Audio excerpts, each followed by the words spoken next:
Senhora presidente, senhores e senhoras parlamentares,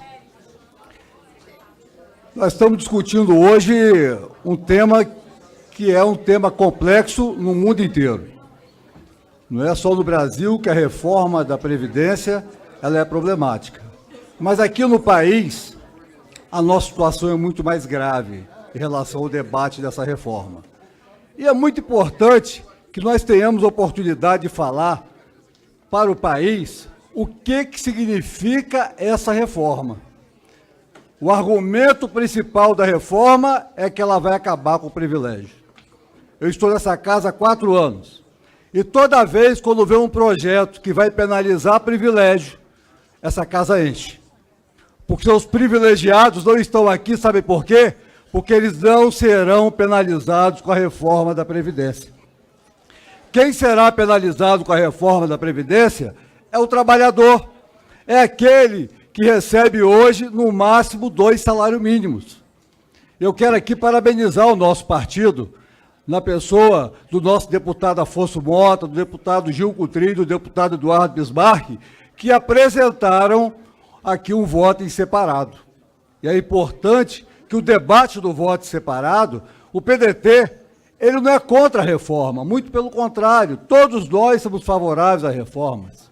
Lembro muito bem que quando Martim Lutero veio com a reforma protestante, ela foi importantíssima, apesar que eu quero dizer para os nossos amigos cristãos que precisamos de uma nova reforma nesse país.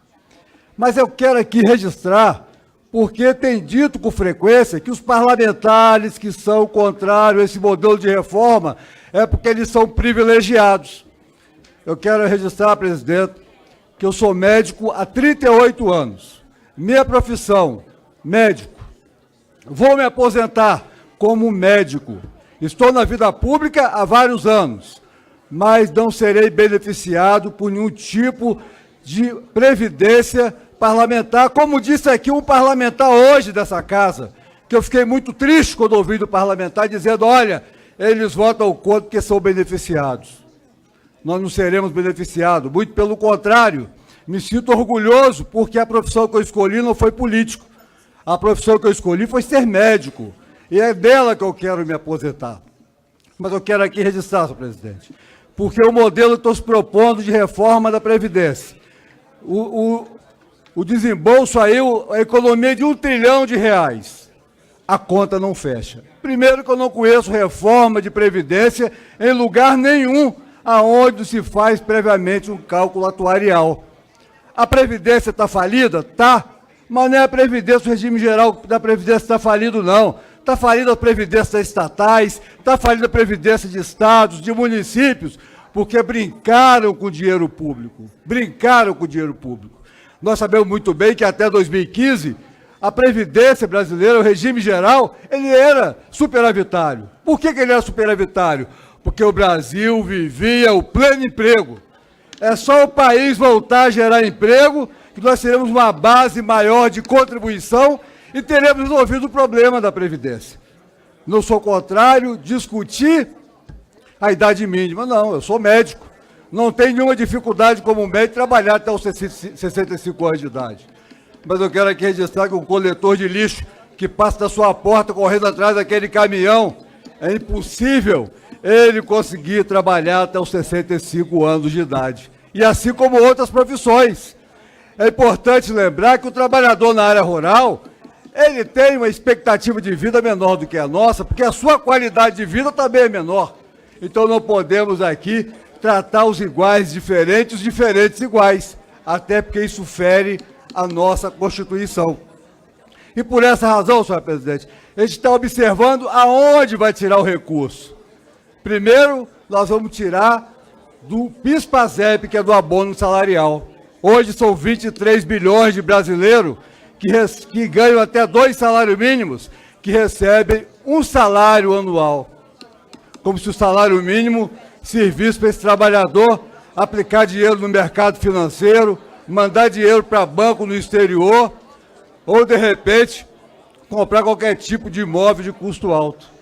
Esse salário vai lhe permitir que ele possa botar um alimento melhor dentro de casa, que ele possa dar um pouco mais de transporte coletivo, que ele possa comprar uma roupa nova para os seus filhos no dia do aniversário. Isso no máximo, no máximo. E esses 20 milhões de trabalhadores que hoje são beneficiados, 23 milhões, somente 3 milhões passarão a receber o abono do PIS/PASEP e será em cima de um salário mínimo. E o que é mais grave, também será proporcional ao tempo trabalhado. Nós sabemos muito bem que o trabalhador na área rural, o seu trabalho é sazonal. Ele trabalha 3, 4 meses e posteriormente está desempregado. E nós vamos pagar ele exatamente proporcional. Mas o que é mais grave, senhoras e senhores deputados, é que esse recurso não é da Previdência. Esse recurso é do Fundo do Amparo do Trabalhador. E a quem pertence esse recurso? Ao trabalhador. O recurso é do trabalhador, vão tirar dele para poder fazer superávit nesse país. Isso é brincadeira. E é importante que o trabalhador esteja ouvindo para saber aonde vai se mexer na reforma da Previdência. Eu lembro muito bem, senhora presidente, que como deputado aqui, essa ladainha era a mesma na reforma trabalhista. A mesma ladainha. Vamos fazer uma reforma trabalhista, sabe por quê? Porque o mercado quer investir e só consegue investir se tiver segurança jurídica. Só assim eles vão investir e vai voltar a gerar emprego para o nosso país. Aprovou-se dessa casa a reforma trabalhista, não com meu voto, porque eu jamais seria traidor do trabalhador brasileiro. Jamais seria traidor do trabalhador brasileiro. Não com meu voto. E aí está a resposta. A resposta está aí. Nós temos hoje quase 14 milhões de brasileiros desempregados. Sem contar que o que é mais grave, que talvez nos atentamos a isso, 5 milhões de desalentados. O que significa isso? São 5 milhões de trabalhadores que desistiram de buscar um emprego, desistiram de buscar oportunidade de trabalho, sem contar os que estão no subemprego. E nós vamos aqui dizer que a reforma da Previdência vai resolver o problema do país. Eu queria um governo de coragem.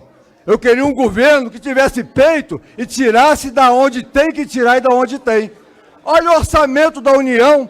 Vocês vão observar que quase 40% do orçamento da União é para pagar o quê?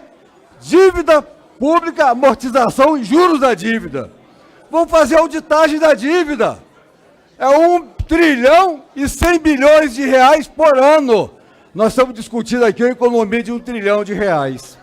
É preciso que se faça uma reflexão. Quando fala em capitalização, aí que a tristeza aumenta.